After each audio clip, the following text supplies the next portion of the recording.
Good morning all of you.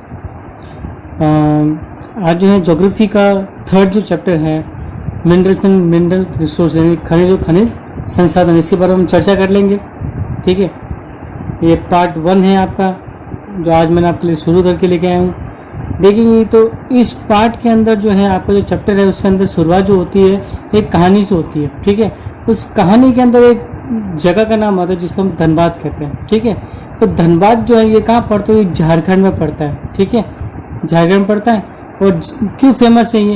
यहाँ पे कोयले की खान खूब सारी मिलती है। क्या मिलती है यहाँ पे? कोयले की खान बहुत ज्यादा मिलती है। आपको जो चैप्टर है उसके अंदर पहला ही जो पेज है उसके भी कोयले के बारे में ही बताया गया है। ये कहाँ पे आता है? तो ये छोटा नागपुर के पठार का एक हिस्सा है। ठीक है, छोटा नागपुर के पठार का एक हिस्सा है। और छोटा नागपुर को ये भारत का रूर कहते हैं। ठीक है ना, भारत का रूर कहते हैं। और रूर जो है जर्मनी में स्थित है। भारत का रूर किसे कह रहे हैं हम? छोटे नागपुर के पठार को कहते हैं। क्यों कहते हैं? क्योंकि यहाँ पे क्या मिलता है? कोयला मिल रहा है। और रूर क्यों कहना है? क्योंकि रूर एक प्रदेश है, जर्मनी में स्थित है और यहाँ पे भी कोयला प्रधान क्षेत्र है। ये भी क्या है? कोयला प्रधान क्षेत्र। इसलिए हमने इसका एक उपनाम किया कि भारत का रूर, हमने इसका नाम रखा है। ठीक है, ये तो हुआ इसका उपनाम। सबसे पहले बात करते हैं हम खनिज, हमने शुरू किया। सबसे पहले बात हम करते हैं खनिज की परिभाषा से। ठीक है, छठी क्लास में भी आपने जो खनिज की जो परिभाषा है वो पढ़ी होगी। ठीक है ना, यानी प्राकृतिक रूप में पाए जाने वाले पदार्थों को खनिज कहते हैं, ऐसा आपने 6th क्लास में पढ़ा है। लेकिन अब आप 8th क्लास में आ गए हो। 8th क्लास की परिभाषा के अनुसार आपको कुछ और याद करना पड़ेगा, यानी कि प्राकृतिक रूप से पाए जाने वाले वे पदार्थ। ठीक है, वे पदार्थ जिनका एक निश्चित रासायनिक संगठन होता है। ठीक है, ये कीवर्ड्स है कुछ जो आपको याद रखने पड़ेंगे और ये आपको लिखना ही जरूरी है। यानी प्राकृतिक रूप से पाए जाने वाले वे पदार्थ जिनका निश्चित रासायनिक संगठन होता है उसे हम खनिज कहते हैं। ठीक है, बड़ा सरल सी परिभाषा है, कोई बड़ी बात है नहीं, इसमें याद करने लायक है ये चीज। तो अगली बात जो आती है खनिजों की विशेषताएं, तो पूर्ण रूप से प्राकृतिक परिवेश में पाया जाता है। अब ये प्राकृतिक परिवेश में पाया जाता है, इसका मतलब पूरी तरीके से प्रकृति द्वारा ही हमें ये मिलता है पूरी तरीके से। ठीक है, फिर खनिज अपने भौतिक गुण यानी फिजिकल प्रॉपर्टीज, कौन कौन से रंग है, घनत्व है, कठोरता है, रासायनिक जो गुण है ना, देखिए रंग, घनत्व, कठोरता, ये इसके भौतिक गुण होते हैं। यानी जो खनिज होंगे उनका रंग होगा, उनका घनत्व होगा, उनका कठोरता भी होगी। ठीक है, और रासायनिक गुण जैसे विलेयता का मतलब घुलनशील। ठीक है, तो इनके आधार पर ही इनको क्या कर सकते हैं? पहचाने ये जाते हैं। ठीक है, फिर आगे आता है कि खनिज पृथ्वी पर शैल समूह, शैल यानी पत्थरों के रूप में, पत्थरों में मिलता है, साथ महासागरों में। और अगम्य का मतलब होता है कि ऐसे स्थान जहाँ पे जाना संभव नहीं होता, जैसे अंटार्कटिक महाद्वीप जैसे स्थानों पर भी ये पाए जाते हैं। देखा जाए तो खनिज जो होते हैं पृथ्वी पे लगभग हर जगह पाए जाते हैं, चाहे वो रेगिस्तान हो, चाहे वो महासागर हो, चाहे वो बर्फ का मैदान हो। ठीक है ना, हर जगह ये मिलते हैं। अब पृथ्वी पर खनिज जो है समान रूप से वितरित नहीं है। ऐसा नहीं है कि हर जगह खनिज है, कि सोना भारत में भी है तो सोना दक्षिण अफ्रीका में भी है, हर जगह खनिज हो, ऐसा नहीं हो। ऐसा होगा तो क्या हुआ, इन सब की जो सोने की जो भी धातु है उनका मूल्य कम हो जाएगा। ठीक है ना, और मूल्य ज्यादा है वो इसी वजह से है क्योंकि ये एक समान वितरण में नहीं मिलते हैं। ठीक है, अब देखते हैं हम आगे बढ़ेंगे खनिजों के प्रकार में। तो मोटे तौर पर यह कहा जा सकता है कि लगभग 3000 प्रकार के खनिज पृथ्वी पर मिलते हैं। कितने? 3000 प्रकार के खनिज पृथ्वी पर मिलते हैं। और इनमें से कुछ दैनिक जीवन में प्रयोग करने वाले जो खनिज हैं, जो हम रोज इस्तेमाल कर रहे हैं, वो है नमक। ठीक है, ये भी खनिज है दोस्तों। फिर ग्रेफाइट, जो आपकी पेंसिल की जो लीड होती है जिसे आप लिखते हैं, और ये इलेक्ट्रिक इंडस्ट्रीज में खूब इस्तेमाल होता है। और लोहा, ये 3 ऐसी चीजें हम दैनिक जीवन में इस्तेमाल कर रहे हैं। यहाँ पे खनिजों के प्रकार से इन खनिजों का लेना देना नहीं है। ये आपकी जो एक्सरसाइज है उसका जो सवाल है ये उसका एक जवाब है, उसके लिए ये यानी इसकी सहायता से अपना आप सवाल लेकर आप कर सकते हो। ठीक है, चलिए, तो खनिजों के प्रकार में मैंने आपको बताया कि लगभग जो आंकड़े हमारे पास है उसके अनुसार तो लगभग 3000 प्रकार के खनिज मिलते हैं। अब संरचना की दृष्टि से खनिजों के 2 प्रकार पाए जाएंगे। कितने मिलेंगे? 2 प्रकार, धात्विक खनिज और अधात्विक खनिज। आप देखें धात्विक खनिज हम किसे कहते हैं? तो कच्चे रूप में पाई जाने वाली धातुएं धात्विक खनिज होती है, ठीक है ना। ये जो कच्चे रूप में पाई जाती है, जैसे कच्चे रूप में पाई जाती है बताएंगे अभी। ये धातुएं जो विद्युत सुचालक होती है, विद्युत के चालक में सहायता प्रदान करती है, जैसे तांबा होता है, ठीक है ना, तांबा है, लो अयस्क है, ठीक है, लो अयस्क, ये सब क्या है, ये सब जो है कच्चे धातु है, ठीक है, पके हुए नहीं, इनको प्योर करना पड़ेगा, या अशुद्ध है, ठीक है ना। तो अयस्क क्या होता है, अयस्क जो होता है अशुद्ध रूप होता है, अशुद्ध रूप किसका, धातुओं का, धातुओं के अशुद्ध रूप को हम क्या कहेंगे, अयस्क कहेंगे, ठीक है। ये भी एक परिभाषा है, आपके एक्सरसाइज का एक सवाल है, प्रश्नावली का एक सवाल है, जिसकी परिभाषा जो मैंने आपको ऐसे वर्बली दी है, यानी बोल के आपको दी है, तो ये याद रखेंगे, सुनेंगे, उसका उत्तर आप यहीं से लिखेंगे, ठीक है। इनमें देखिए चमक होती है, अभी तक जो हम पढ़ रहे हैं वो क्या पढ़ रहे हैं, धात्विक खनिजों की विशेषता पढ़ रहे हैं। पहली विशेषता मैंने क्या बताया कि विद्युत की क्या होती है, सुचालक होती है, ठीक है। दूसरी विशेषता ये होती है कि इनमें अपनी एक चमक होती है, यानी जो धात्विक खनिज होंगे वो चमकेंगे, क्योंकि जैसे आप लोहे को देखिए कितना चमकता है। अब उदाहरण मैंने आपको जैसे बताया, लो अयस्क हो गया, मैग्नीज अयस्क हो गया, बॉक्साइट हो गया, ये सब क्या है, ये सब के सब क्या है, लो अयस्क है। अच्छा माफ कीजिएगा, मैंने पीछे आपको तांबा बताया, तांबा एक धात्विक खनिज नहीं है ये, ठीक है ना, ये अधात्विक खनिज है, ठीक है। मतलब धात्विक खनिज ही है, लेकिन धात्विक खनिज का एक दो भाग होता है, उसमें से ये अलोह धातु है, जिसमें लोहे का अंश नहीं होता इसमें, ठीक है। चलिए आगे बढ़ते हैं, धात्विक खनिज पहले देख लेते हैं। धात्विक खनिज के भी जो दो भाग है, लोह धातु या अलोह धातु, ठीक है, जिसको हम फेरस मिनरल या नॉन फेरस मिनरल भी कहते हैं। पहले देख लेते हैं लोह धातु क्या होता है। वे धातुएं जिनमें लोह अयस्क पाया जाता है, यानी लोहा पाया जाता है, ठीक है ना, या लोहे के अंश पाया जाता है, उसे हम क्या कहते हैं, धात्विक खनिज यानी लोह धातु कहते हैं, ठीक है। तो लोह अयस्क हो गया, मैग्नीज अयस्क हो गया, क्रोमाइट हो गया, ये सब अशुद्ध रूप में है, लेकिन इनमें लोह के अंश है। अलोह धातु जो होता है, ये वो धातु होते हैं जिनमें लोहा नहीं होता, ठीक है ना। ये चांदी हुआ, सोना हुआ, तांबा और शीशा हुआ, इनको आराम से मोड़ सकते हैं, लोहे का इसमें अंश नहीं है, ठीक है। चलिए अधात्विक खनिज क्या होता है देखते हैं। वे खनिज जो धातु रूप में नहीं पाई जाती है, ठीक है ना, वे खनिज जो धातु के रूप में नहीं पाई जाती हैं, उन्हें अधात्विक खनिज कहते हैं। कोयला, पेट्रोलियम, चूना पत्थर, अभ्रक, जिप्सम, ये सब ऐसे हैं जो कि लोह धातु नहीं, इसमें कोई भी लोह धातु रूप है ही नहीं इसमें, ठीक है ना, लेकिन फिर भी ये क्या है, खनिज है, बहुत ही महत्वपूर्ण खनिज है ये। आगे बढ़ते हैं तो अपना अगला जो टॉपिक है वो खनिजों का निष्कर्षण। निष्कर्षण का मतलब होता है इनका खनन करना, है ना, यानी इनको निकालना। क्या करना, इनको निकालना।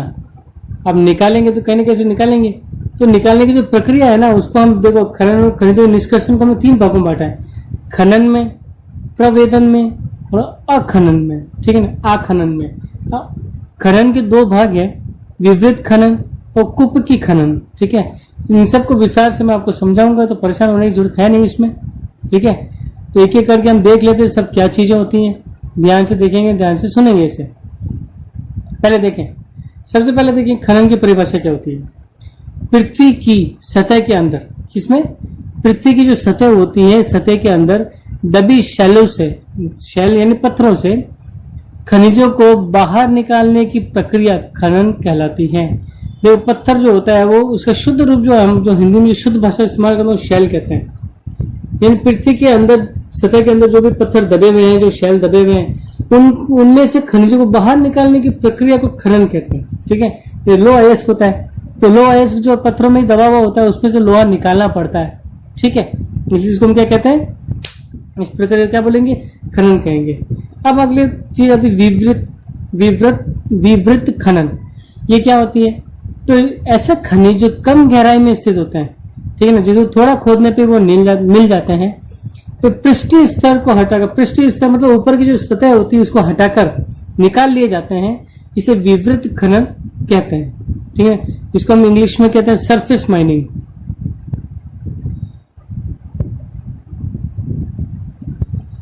सरफेस को हटाया और निकाल लिया, ठीक है।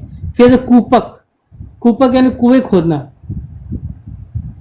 देखिए गहन वेधन, गहन वेधन जिन्हें कूपक कहते हैं, यानी कि अधिक गहराई में स्थित खनिज निक्षेपों, निक्षेप यानी भंडारों तक पहुंचने के लिए बनाए जाते हैं, ठीक है। इन अधिक गहराई में जो भी स्थित निक्षेप होंगे, जो भंडार होंगे, उन तक पहुंचने के लिए जो गहरे खड्डे खोदे जाते हैं, इन्हें हम क्या कहते हैं, कूपक कहते हैं, ठीक है। और जब ऐसा करके जब कोई खनिज बाहर निकालेंगे तो ऐसे खनन को हम क्या बोलते हैं, कूपकी खनन कहते हैं। क्या कहेंगे इसको, कूपकी खनन कहेंगे, ठीक है ना। यानी भंडारों तक पहुंचने के लिए जो अधिक गहराई में स्थित है, उन तक पहुंचने के लिए जो कूपक गहन वेदन किया जाता है, खोदा जाता है, उसको हम कूपकी खनन कहते हैं। अब बता प्रवेदन, प्रवेदन क्या है, देखें। प्राकृतिक गैस है, धरातल की बहुत नीचे पाई जाती है, सही बात है। प्राकृतिक गैस धरातल बहुत नीचे पाई जाएगी, बहुत गहराई पाई जाएगी। उन्हें बाहर निकालने के लिए गहन कूपों की खुदाई करनी पड़ती है। क्या करनी पड़ती है, गहन कुएं जो होते हैं उनको खोदना पड़ेगा, इसे ही प्रवेदन कहते हैं। इन दोनों में अंतर यही है, कूपक में क्या होता है, चौड़े होते हैं, जो खनिज चौड़े मतलब खड्डे खोदे जाते हैं जिससे निकाले जाते हैं, जबकि इसमें कुएं के आकार में ही मतलब ड्रिल किया जाता है, ठीक है ना, जिसको हम क्या बोलते हैं, ड्रिलिंग कहते हैं। ड्रिलिंग इंग्लिश में इसको क्या बोलेंगे, ड्रिलिंग। खनन को हम इंग्लिश में क्या बोलते हैं, माइनिंग। क्या बोलते हैं, माइनिंग, ठीक है। चलते हैं अगले पृष्ठ की तरफ। चलिए फिर आता आखनन। आखनन क्या होता है, देखिए पेन को मैं थोड़ा हटा दूं ताकि दिखाई दे। सतह के निकट स्थित खनिजों को जिस प्रक्रिया के द्वारा आसानी से खोदकर निकाला जाता है, यानी सतह के निकट जो स्थित खनिज होंगे उसको जिस प्रक्रिया के द्वारा आसानी से खोद कर निकालेंगे उसी को हम आखनन कहेंगे, ठीक है ना। यानी आसानी से खनन क्रिया करके निकाल दिया जाए। जैसे सोजत के अंदर देखो पत्थर की खदान है ना, तो क्या कर रहे हैं, सरफेस को खोद रहे हैं, पत्थर दिख रहा है, पत्थर को काट रहे हैं और उसके स्लैब्स बनाकर बेच दिया जाता है, ठीक है ना। फिर आता है खनिजों का वितरण। तो खनिज विभिन्न प्रकार के शैलों में पाए जाएंगे। कहाँ पाए जाएंगे, विभिन्न प्रकार की शैलों में, यानी शैल मैंने आपको बताया था, इनको क्या बोलते हैं, पत्थर कहते हैं, ठीक है ना। अब कुछ आग्नेय शैलों में पाए जाते हैं, कुछ कहाँ पाए जाएंगे, आग्नेय शैल, ठीक है ना। आग्नेय शैल जो होती है जो ज्वालामुखी से निर्मित होती है, ज्वालामुखी द्वारा निर्मित, मतलब ये बनती है लावा से, लावा के ठंडे होने से, है ना, जो चट्टान बनती है उन्हीं को आग्नेय चट्टान कहते हैं। तो खनिज जो होते हैं विभिन्न प्रकार के शैलों में मिलेंगे ना, अलग अलग पत्थरों में मिलेंगे। जैसे कुछ आग्नेय शैलों में पाए जाएंगे, कुछ कायांतरित शैलों में पाए जाएंगे और कुछ अवसादी शैलों में पाए जाएंगे। अब ये जो आग्नेय शैल, अवसादी शैल, कायांतरित शैल, ये सब जो है शैलों के प्रकार, ठीक है ना। लावा से बनेगी आग्नेय शैल। जब हम शैल का जो पार्ट पढ़ेंगे विस्तार से समझा दूंगा मैं इसमें आपको। अभी मैं आपको बता दूंगी लावा से निर्मित जो शैल होती है उसे आग्नेय शैल कहते हैं। फिर यही आग्नेय शैल जब टूट फूट जाती है और उससे जो दूसरी शैल बनती है उसको हम अवसादी शैल कहते हैं। और इन्हीं अवसादी शैलों पे जब बहुत ज्यादा दाब पड़ता है, प्रेशर पड़ता है और तापमान पड़ता है तो ये अपना रूप बदल के कायांतरित शैलों में बदल जाती है। काया अंतरित, इनकी काया में अंतर आ जाता है, ठीक है ना। और इन्हीं तब इनको कायांतरित शैल कहेंगे। और इसी कायांतरित शैल पे जब और ज्यादा दाब पड़ेगा, तापमान पड़ेगा तो ये वापस लावा में बदल जाएगी। तो ये क्या है, रॉक साइकिल इसको हम कहते हैं, ठीक है ना, शैल चक्र कहते हैं इसको। आगे विस्तार से बताएंगे आपको, कोई बात नहीं। देखिए धात्विक खनिज आग्नेय और कायांतरित शैल समूह मिलेगी। ये याद रखने वाली बात हो गई कि धात्विक खनिजों का वितरण कहाँ मिलता है, आग्नेय शैलों में और कायांतरित शैलों में ही ज्यादा मिलता है। और इनमें विशाल पठारों का निर्माण होता है, ठीक है ना। तो इनसे यानी कि आग्नेय और कायांतरित शैलों से क्या होता है, विशाल पठारों का भी निर्माण होता है। दूसरी बात होगी, देखिए पहली बात इसमें क्या आई कि धात्विक खनिज हमें कहाँ मिलेंगे, तो आग्नेय और कायांतरित शैलों में ज्यादा मिलते हैं। दूसरी बात इसमें यह आ रही है कि विशाल पठारों का जो निर्माण है वो किन शैलों से होता है, तो वो आग्नेय और कायांतरित शैलों से ही होता है, ठीक है। चलिए आगे बढ़े। उत्तरी स्वीडन, स्वीडन जो है यूरोप का एक देश है, ठंडा देश है, आर्कटिक प्रदेश का, आर्कटिक सर्कल में पड़ने वाला एक देश है, ठीक है। स्वीडन में लोअयस्क, ठीक है, ओंटारियो, ओंटारियो कनाडा का एक राज्य है। कनाडा में तांबा, और निकेल, ठीक है, के निक्षेप यानी भंडार। दक्षिण अफ्रीका में लोहा, निकल, क्रोमाइट और प्लेटिनियम आग्नेय और कायंत्री शैलों में पाए जाते हैं। यानी ये जितने भी ये जो बताया लो एस बताया, तांबा, निकेल, लोहा, निकल, क्रोमाइट और प्लेटिनियम, ये सब आग्नेय और कायंत्री शैलों में पाए जाते हैं, ठीक है। और ये सब इन कायंत्री शैलों में पाए जाने वाले खनिजों की क्या एक उदाहरण है ये, ठीक है। खनिजों की क्या है ये उदाहरण है, ठीक है। अब देखिए मैदानों और नवीन वलित पर्वतों के अवसादी शैल, यानी जो मैदान है और जो नवीन वलित पर्वत है, ये सब किन से बने हुए? तो ये अवसादी शैलों से बने हुए। यानी हमारा जो हिमालय है, ठीक है ना, भारत में जो हिमालय पहाड़ है वो भी अवसादी शैल से ही निर्मित है। मैदान अवसादी शैल से निर्मित है। पठार आग्नेय और कायंत्री शैलों से निर्मित होते हैं, ठीक है ना, ये आपको याद रखना है। एक बहुत ही अच्छी जीके की इंफॉर्मेशन भी आपको इसी के साथ साथ मैं जो है दे रहा हूं, जो आपके लिए भी आगे समय के लिए बहुत अच्छी रहेगी। मतलब ये किसी को बताया जा सकेगा, आप तो बता सकते होगे, ठीक है। जब भी 9th क्लास में अगर आपको नवोदय विद्यालय के एग्जाम में पार्टिसिपेट करना है, कुछ ऐसा होता है, तो जीके जो क्वेश्चंस होते हैं ना, उनमें ये ज्यादा पूछे जाते हैं। आग्नेय चट्टान, कायंत्री शैल समूह, पठारों का निर्माण किन से हुआ है, पहाड़ों का निर्माण किन से हुआ है, ठीक है। तो जीके में भी आप ये बहुत काम आने वाला है। अब देखें तो जो अवसादी शैल, इनमें क्या मिलेगा? अवसादी शैल में खनिज कौन से मिलेंगे? चूना पत्थर मिलेगा। तो आप देख लो राजस्थान के अंदर चूना पत्थर की कितनी सारे माइन है ना। हर जगह भट्टे मिलते हैं ना, मोर भट्टा हम क्यों कहते हैं? भट्टा का मतलब ही होता है चूने का जो पत्थर है उसका निक्षेप वहां मिलता है, यानी उसका भंडार वहां पे मिलता है, ठीक है।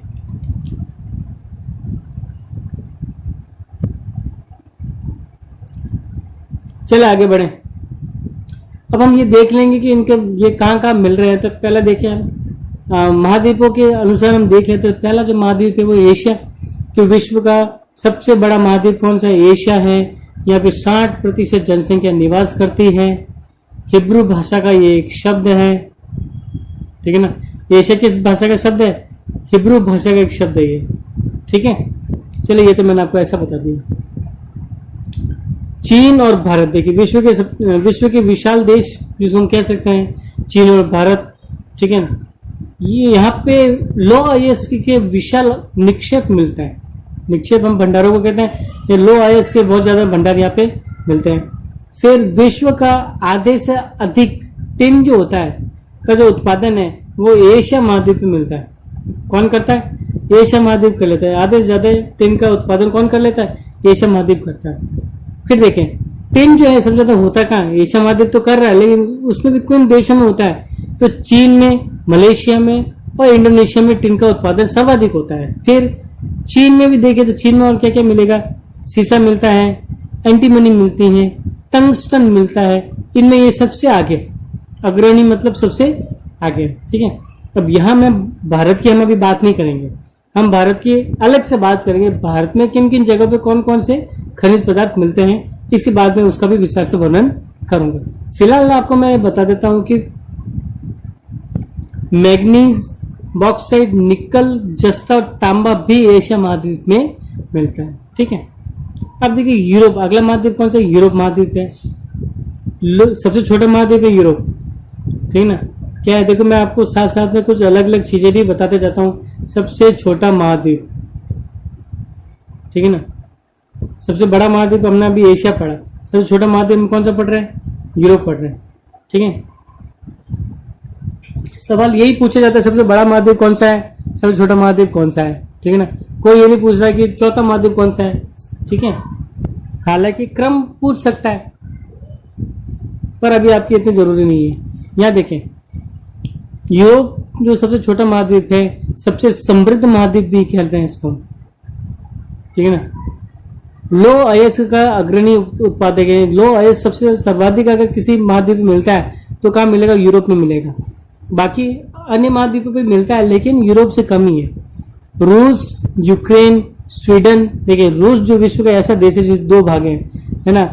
आधा भाग तो एशिया में आता है और आधा भाग, यानी आधे से ज्यादा भाग तो एशिया में आता है और बाकी जो थोड़ा भाग जो बच रहा है वो कहाँ जाता है, यूरोप में रहता है, ठीक है। और रूस की जो राजधानी मॉस्को है, मॉस्को जो है ना रूस की राजधानी, ये कहाँ पे है, ये यूरोप में पड़ती है, ठीक है।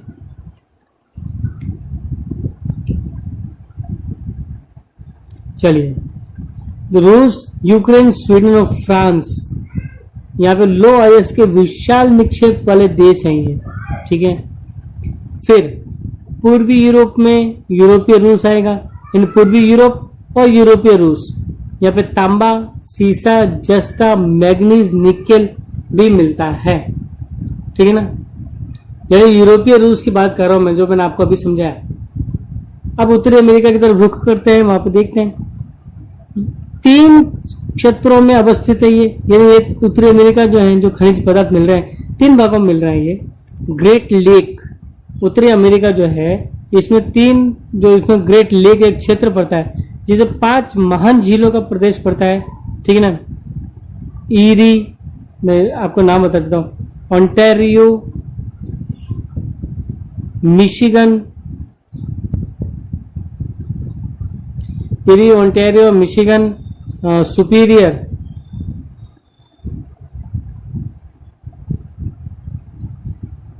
ठीक है ना। ये जो है महान झील क्षेत्र होते हैं। तो ग्रेट लेक जो है उत्तर में कनाडियन शील्ड है, ठीक है ना। ग्रेट लेक का मतलब, ग्रेट लेक के उत्तर में कनाडा का जो एरिया है, कनाडियन शील्ड पहला तो ये पड़ता है। फिर अपलेशियन प्रदेश पड़ता है, और तीसरा जो पड़ रहा है, ये तीसरा जो है वो पश्चिम की पर्वत श्रृंखला है, जिनको हम रॉकी की पर्वत श्रृंखला कहते हैं, ठीक है ना। और ये जो अपलेशियन पर्वत है, ये पूर्वी किनारे पे पड़ने वाली पर्वत श्रृंखलाएं हैं। फिर अपलेशियन प्रदेश में कोयला सर्वाधिक मिलता है, और पश्चिमी कार्डिलेरा ये भी एक खान है, यहाँ पे तांबा, सीसा, जस्ता, सोना और चांदी सर्वाधिक मिलती है, ठीक है। आगे बढ़ते हैं तो अपना अगला जो महाद्वीप पड़ता है वो दक्षिण अमेरिका पड़ता है। इसमें दक्षिण अमेरिका ये विश्व का ऐसा महाद्वीप है जब सबसे अधिक सर्वाधिक पक्षी मिलता है, ठीक है ना। सर्वाधिक पक्षी मिलता है, इसलिए पक्षियों का स्वर्ग कहते हैं दक्षिण अमेरिका को, ठीक है। और दक्षिण अमेरिका में ब्राजील मिलता है। ब्राजील एक देश है जहाँ पे अमेजन के जंगल मिल रहे हैं, अमेजन के जंगल है, ठीक है ना। साथ में विश्व का सबसे बड़ा सांप एनाकोंडा भी मिलता है, एनाकोंडा भी मिलता है। अमेजन के जंगलों को पृथ्वी का फेफड़ा भी कहते हैं, जिसमें अभी हाल ही के दिनों में आग लगी थी, अगर आप लोगों को ध्यान हो तो, न्यूज अगर देखी हो तो, ठीक है। और यहीं पे विश्व की सबसे लंबी पर्वत श्रृंखला भी है, एंडीज पर्वत श्रृंखला, ठीक है ना। विश्व की सबसे लंबी पर्वत श्रृंखला है।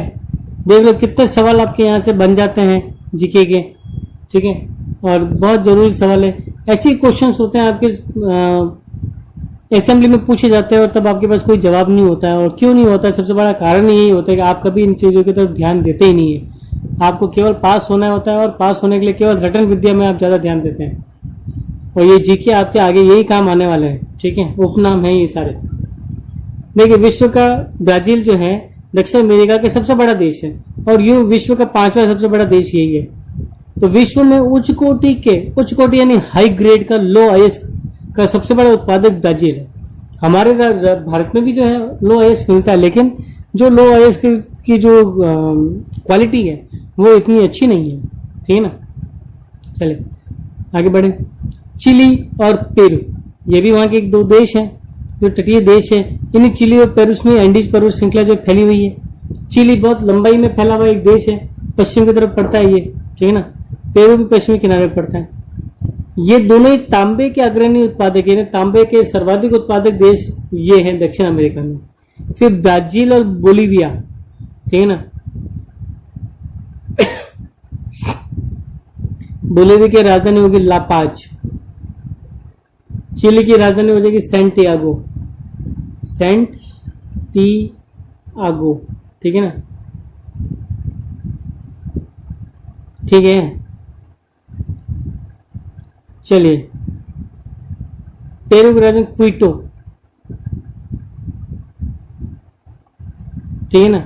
ये कुछ एक्स्ट्रा मैंने आपको बताया है तो याद रखें आप इसको, ठीक है ना। और कुछ क्वेश्चंस ऐसे हैं जो आपको खुद लिखने चाहिए, नोट से आप बना लिया कीजिए, उनको याद कर लिया कीजिए, ठीक है। ब्राजील और बोलीविया जो है टिन के सबसे बड़े उत्पादकों में से एक आता है, ठीक है ना। टिन जो धातु है उसके सबसे बड़े उत्पादकों में से ये एक माने जाते हैं पूरे विश्व में। फिर दक्षिण अमेरिका, यानी ये तो मैंने अलग अलग देशों में क्या क्या मिल रहा है वो बताया है। इसके अलावा पूरे दक्षिण अमेरिका में क्या क्या खनिज है वो देखें तो सोना मिलता है, चांदी है, जस्ता है, क्रोमियम, मैग्नीज, बॉक्साइट, अब्रक, प्लेटिनम, एस्बेस्टस और हीरा के यहाँ पे विशाल निक्षेप यानी भंडार मिल जाते हैं, ठीक है।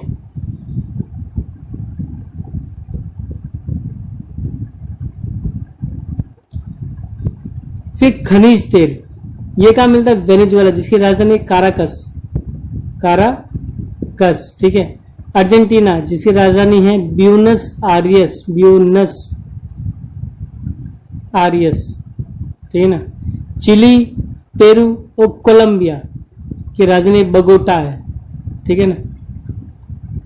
पेरू की राजधानी मैंने आपको अभी बताई दी है। तो यहाँ पे खनिज तेल की सर्वाधिक निक्षेप मिलता है, ठीक है। आगे बढ़ते हैं तो अपने सबसे आगे बढ़ेंगे तो पांचवा जो महाद्वीप है अफ्रीका, हालांकि ये विश्व का जो है दूसरा सबसे बड़ा महाद्वीप है एशिया के बाद में। पांचवें नंबर का मैंने जो लिस्ट बनाई उसमें पांचवें नंबर पर मैंने अफ्रीका को रखा है, ठीक है ना। क्या है ये? अफ्रीका दूसरा बड़ा महाद्वीप है, ठीक है ना। दूसरा बड़ा क्या है? ये महाद्वीप है विश्व का, ठीक है। इसको अंध महाद्वीप भी कहते हैं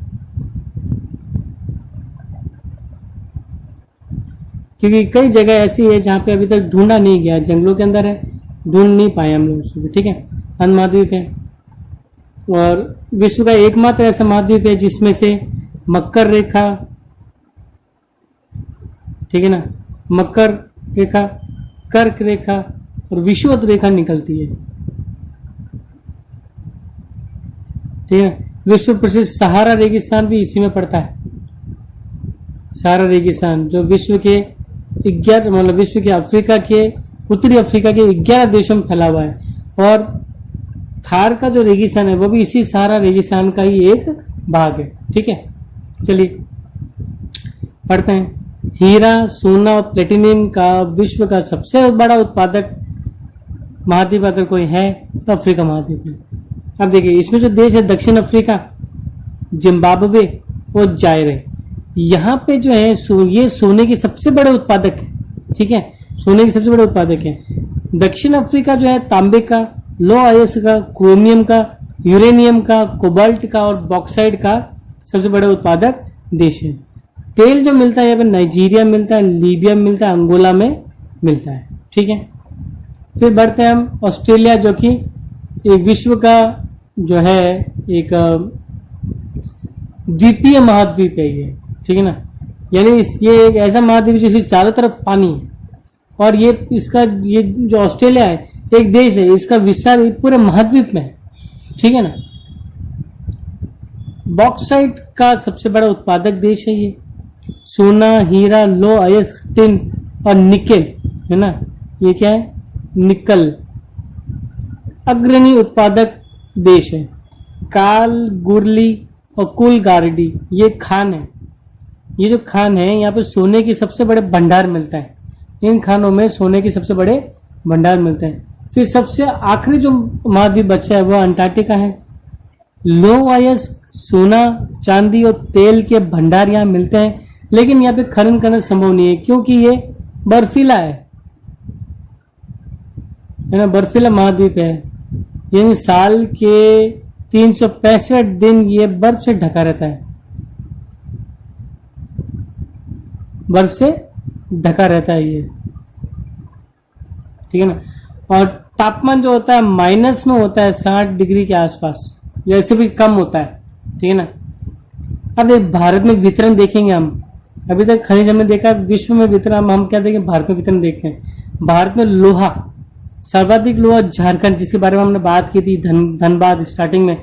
झारखंड, उड़ीसा, छत्तीसगढ़, मध्य प्रदेश, गोवा, महाराष्ट्र और कर्नाटक में यहाँ पर लोहा सर्वाधिक मिलता है। बॉक्साइट झारखंड में, उड़ीसा, छत्तीसगढ़, मध्य प्रदेश, गुजरात, महाराष्ट्र और तमिलनाडु में मिलता है। ठीक है। अब्रक झारखंड, बिहार, आंध्र प्रदेश, राजस्थान में मिलता है। अब्रक जो है भारत अब्रक का सबसे बड़ा उत्पादक भी है और सबसे ज्यादा बड़ा निर्यातक भी है। ठीक है, यानी हम सबसे ज्यादा उत्पादन भी इसी का करते हैं और सर्वाधिक खरीद में बेचते भी इसी को हैं। ठीक है। फिर तांबा, तांबा राजस्थान में कहाँ पे? खेतड़ी में। खेतड़ी कहाँ पड़ता भाई? झुंझुनू में। ठीक है ना। खेतड़ी में मध्य प्रदेश, झारखंड, कर्नाटक और आंध्र प्रदेश में मिलता है। ठीक है। मैग्नीज महाराष्ट्र, मध्य प्रदेश, छत्तीसगढ़, उड़ीसा, कर्नाटक और आंध्र प्रदेश में मिलता है। फिर अपना आता है अगला, यानी कि अगला मतलब अपना छठा, सोना। सोना भारत में सोना केवल कोलार खान में मिल रहा है। कोलार की खान जो कि विश्व की सबसे गहरी खानों में से एक है और बहुत अधिक खर्चीली हो गई है। ठीक है ना। सोना निकालना बहुत महंगा पड़ गया, इसलिए वर्तमान में इसको बंद किया हुआ है। और आपको पता हो तो इस पे एक मूवी बनी हुई है KGF, कोलार गोल्ड फील्ड के नाम से। ठीक है ना। फिर और एक चीज जो है इसमें बता देता हूँ, कोलार जो है सोना जो है अभी इसमें सोना जो बांसवाड़ा में भी भंडार इसके मिले हैं राजस्थान में, लेकिन इसको अभी निकाला नहीं गया, केवल हमने भंडारों का अनुमान लगाया कि यहाँ मिले। खनन क्रिया हमने अभी तक शुरू नहीं की है। ठीक है ना। ये लेटेस्ट जानकारी आपको बता रहा हूं मैं। फिर मैं आपको बता दूं चूना पत्थर जो है बिहार, झारखंड, उड़ीसा, मध्य प्रदेश, छत्तीसगढ़, राजस्थान, गुजरात और तमिलनाडु में मिलते हैं। और राजस्थान में भी आपको पता है पाली का जो क्षेत्र पड़ता है ना, चित्तौड़गढ़ है, ये एक बेल्ट है। चित्तौड़गढ़ ये एक बेल्ट है, इन बेल्ट में बहुत ज्यादा ये मिल रहा है। ठीक है। जोधपुर भी हो गया, जोधपुर भी इसी में शामिल है। ठीक है। जोधपुर। और जहां जहां चूना पत्थर मिलेगा वहां क्या बनेगा ज्यादा भाई? वहां सीमेंट ज्यादा बनता है। ठीक है ना। क्या बनता है? सीमेंट ज्यादा होता है। ठीक है। राजस्थान में सर्वाधिक सीमेंट कहाँ मिलेंगे? चित्तौड़गढ़ में मिलता है, कारखाने मतलब। अब देखो खनिजों का उपयोग क्या करते हैं। वैसे तो खनिजों के बहुत उपयोग है, अलग अलग प्रकार के उपयोग है, लेकिन फिर भी कुछ उपयोग जैसे मैं आपको बता दूं, जो रत्नों के लिए उपयोग करते हैं, रत्न उद्योग में इनका उपयोग होता है खनिजों का। आभूषणों में सोना है, चांदी है, इसका इस्तेमाल किया जाता है। सोना, चांदी इस्तेमाल करते हैं। फिर तांबे का सिक्के और पाइप बनाने में भी इस्तेमाल करते हैं, है ना। पाइप जो आपके लोहे के बनते हैं और सिक्के भी बनते हैं, है ना। एल्यूमिनियम इनका बनता है, निकल के बनते हैं। कंप्यूटर उद्योग में सिलिकॉन और क्वार्ट्ज का इस्तेमाल किया जाता है। ठीक है। एल्यूमिनियम उद्योग में, एल्यूमिनियम उद्योग जो होता है उसमें एल्यूमिनियम से हवाई जहाज बनाते हैं, ऑटोमोबाइल्स हैं, बोतल बंदी का उद्योग होता है, रसोई के बर्तन तक इनसे बनते हैं। ये सब क्या है? तो ये सब क्या है? ये सब खनिजों के उपयोग है। हालांकि खनिजों के बहुत सारे उपयोग है, मैंने यहाँ पे कुछ उपयोग लिखे, आप भी इसमें कुछ अपना योगदान दे सकते हैं, कुछ उपयोग आप भी बता सकते हैं। ठीक है। देखिए खनिजों के संरक्षण क्यों करेंगे हम खनिज संरक्षण? तो पहली बात आती है खनिज अनवीकरणीय संसाधन है। वो अनवीकरणीय संसाधन मैंने आपको पहले पिछले पार्ट में बताया हुआ है। ठीक है। अनवीकरणीय संसाधन वे संसाधन होते हैं जो जिनका नवीनीकरण जो है हमारे जीवन काल में संभव नहीं हो पाता है, यानी कि इनके निर्माण और संचयन में हजारों वर्ष लगेंगे। ठीक है। फिर इनके निर्माण की दर बहुत धीमी होगी, हजारों वर्ष लगेंगे, धीमी होने वाली है।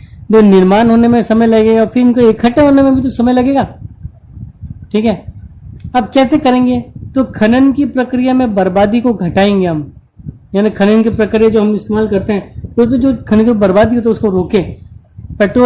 पेट्रोल है उसका जो इस्तेमाल करते हैं, जो बूंदे टपक जाती है, जो गिर जाती है, उसको भी रोके, बर्बाद होने से रोके।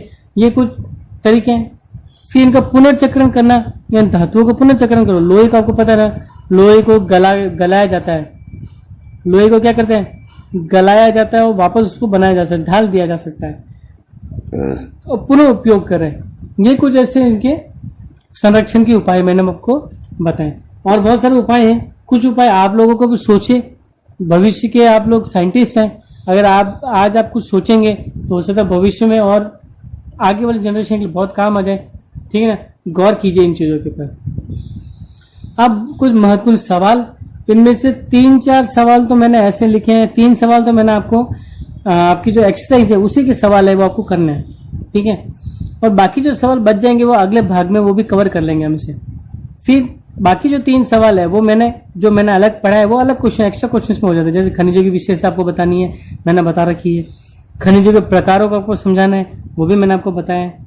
फिर इसके अलावा मैंने कुछ परिभाषाएं लिख के दी थी। परिभाषा मैंने तो यहाँ पे 4 ही लिखी है जो आपको बतानी है। खनिज की परिभाषा बताएंगे, खनन क्या होता है वो बताएंगे, विवृत खनन क्या होगा और प्रवेदन क्या होगा ये आपको बताना है। ठीक है, स्क्रीनशॉट लीजिए आप इस क्वेश्चंस के और बढ़िया से नोट्स बनाते हुए इनके आंसर्स आपको करने हैं। नोट्स अलग बनाना है, ये अलग बनाना है आपको। ठीक है, थैंक यू वेरी मच।